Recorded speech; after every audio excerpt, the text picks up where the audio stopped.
পরকীয়ার স্বাদ যে নারী বা পুরুষ একবার পেয়ে যায় তাকে অনেক সময় আর আগের জীবনে ফিরতে দেখা যায় না। ফিরে আসে ঠিকই, কিন্তু তখন যখন দুটো পরিবার ভেঙে চুরমার হয়ে যায়। আর তখন ফিরে আসার অর্থ থাকে না, কারণ ততক্ষণে অনেক কিছুই শেষ হয়ে যায়।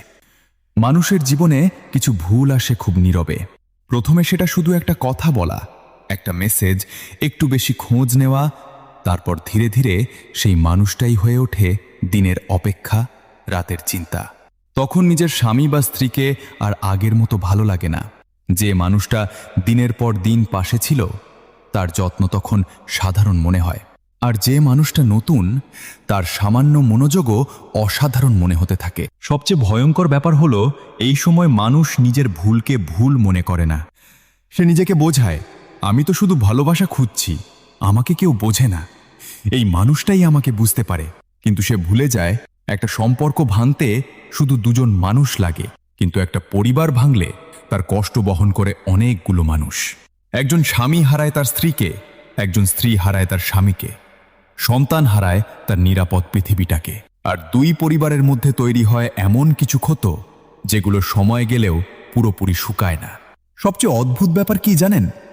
যখন নতুন সম্পর্কের মোহ কেটে যায়, যখন বাস্তবতা সামনে দাঁড়ায়, যখন বোঝা যায় যাকে নিজের জন্য সব কিছু ভেবেছিলাম সেও আসলে একজন সাধারণ মানুষ, তখন পুরনো সংসারের কথা মনে পড়ে।